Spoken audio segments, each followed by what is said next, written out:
Bienvenue à toutes et à tous pour cette nouvelle lecture du Tao Te Ching, des versets 31 à 40. Alors aujourd'hui nous allons parler de notre recherche de pouvoir, ce que peut apporter le pouvoir, quel est le vrai pouvoir, et nous allons nous pencher sur les versets du Tao Te Ching qui nous incitent à rester centrés sur la voie. Donc on se retrouve tout de suite après l'introduction. Bienvenue. Vous entrez dans le cercle de méditation Éric Bachet.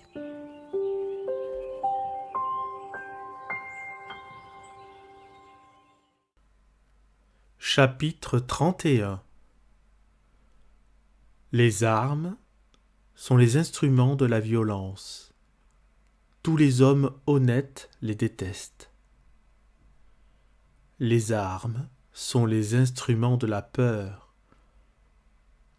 Un homme honnête les évitera, sauf en cas d'extrême nécessité, et, s'il y est forcé, ne les utilisera qu'avec la plus grande retenue.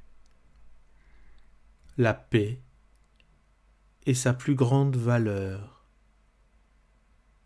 Si la paix est brisée, comment peut-il être satisfait?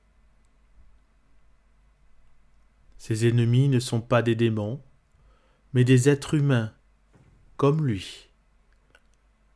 Il ne leur souhaite pas de mal personnellement, ni ne se réjouit dans la victoire. Comment pourrait-il se réjouir dans la victoire et trouver plaisir dans le massacre des hommes?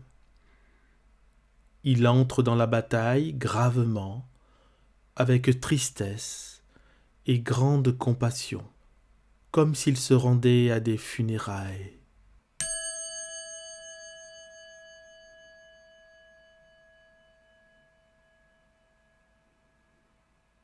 Chapitre 32.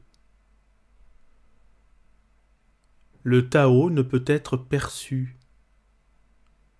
Plus petit qu'un électron, il contient d'innombrables galaxies. Si les puissants et les puissantes pouvaient rester centrés sur le Tao, toute chose serait en harmonie. Le monde deviendrait un paradis, les gens seraient en paix, et la loi serait inscrite dans les cœurs. Quant aux noms et aux formes, sache qu'ils sont provisoires. Quant aux institutions, sache reconnaître où leur rôle doit finir. Sachant qu'en t'arrêter, tu peux éviter n'importe quel danger. Toutes choses finissent dans le Tao, comme les rivières se jettent dans la mer.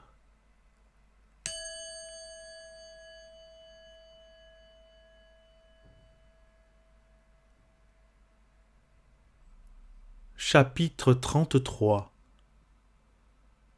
Connaître les hommes est intelligence. Se connaître soi-même est la vraie sagesse. Maîtriser les autres est force. Se maîtriser soi-même est le vrai pouvoir. Si tu comprends que tu as suffisamment, tu es vraiment riche. Si tu restes au centre et acceptes la mort de tout ton cœur, tu vivras toujours.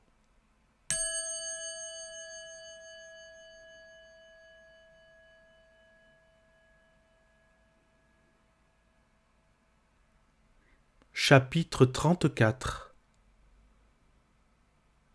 Le grand Tao coule partout. Toutes choses naissent de lui, mais il ne les crée pas. Il s'investit totalement dans son œuvre, mais ne la revendique pas. Il nourrit des mondes infinis, mais ne s'y attache pas. puisqu'il est fondu en toutes choses et caché en leur cœur, on peut le dire humble. Puisque toutes choses se dissolvent en lui, et que lui seul perdure, on peut le dire grand. Il n'est pas conscient de sa grandeur, ainsi est-il vraiment grand.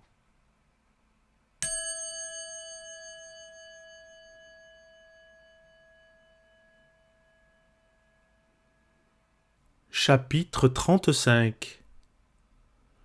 Celui qui est centré dans le Tao peut aller où il le désire, sans danger. Il perçoit l'harmonie universelle, même au milieu d'une grande douleur, car il a trouvé la paix dans son cœur. Une musique ou le fumet d'un bon plat peut amener des gens à s'arrêter et à y prendre plaisir. Mais les mots qui mènent au Tao semblent monotones et sans saveur. Quand tu le cherches, il n'y a rien à voir. Quand tu l'écoutes, il n'y a rien à entendre. Quand tu l'utilises, il est inépuisable.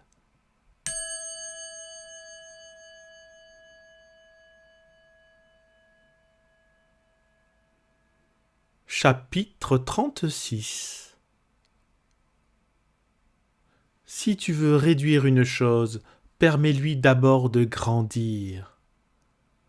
Si tu veux te débarrasser de quelque chose, permets-lui d'abord de s'épanouir. Si tu veux prendre quelque chose, permets-lui d'abord d'être donné. Cela s'appelle la perception subtile de la réalité telle qu'elle est. Le doux triomphe du dur, le lent triomphe du rapide. Que tes méthodes demeurent un mystère. N'en montre aux autres que les résultats.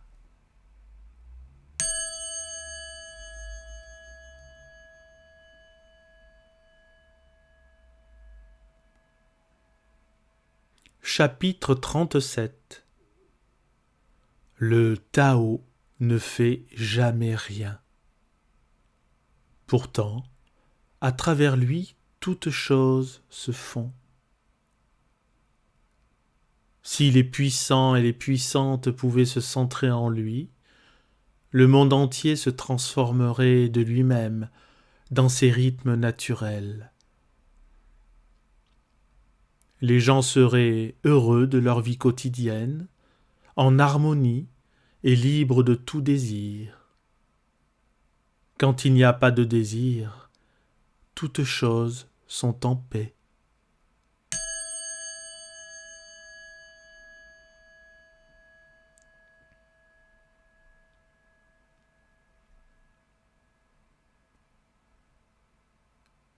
Chapitre 38. Le maître ne court pas après le pouvoir. Ainsi est-il vraiment puissant. L'homme ordinaire est tendu vers le pouvoir. Ainsi n'en a-t-il jamais assez. Le maître ne fait rien, mais ne laisse rien d'inachevé. L'homme ordinaire sans cesse fait des choses, mais il en reste toujours plus à faire. L'homme bienveillant fait quelque chose, mais quelque chose demeure inachevé.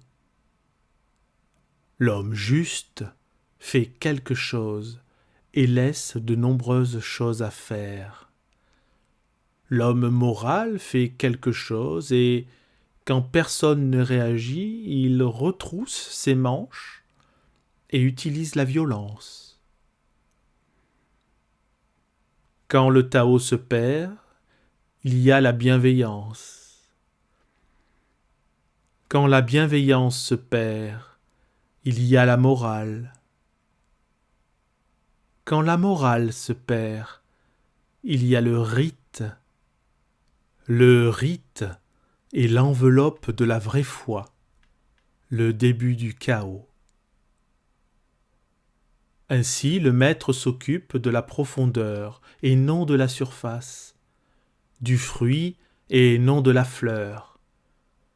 Il n'a pas de volonté propre, il vit dans la réalité et laisse toute illusion passer.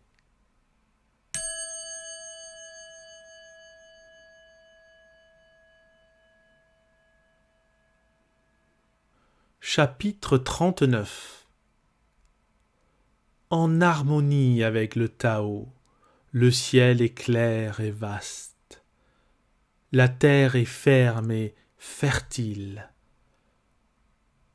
Les êtres prospèrent ensemble, satisfaits de ce qu'ils sont, se multipliant sans cesse renouvelés. Quand l'homme interfère avec le Tao, le ciel devient sale, la terre s'épuise, les espèces s'éteignent, l'équilibre se désagrège. Le maître voit chaque partie avec compassion, parce qu'il comprend le tout. Il pratique constamment l'humilité. Il ne brille pas comme un joyau, mais se laisse modeler par le Tao, aussi rugueux et commun qu'une pierre.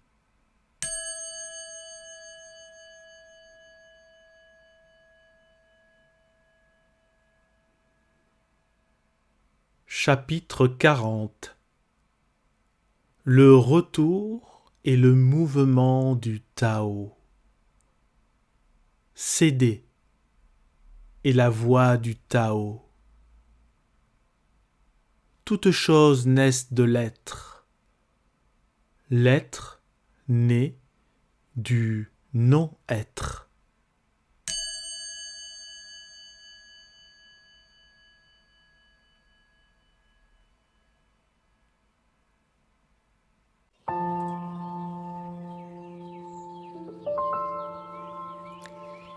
À présent, vous sortez du cercle de méditation et son énergie vous accompagne.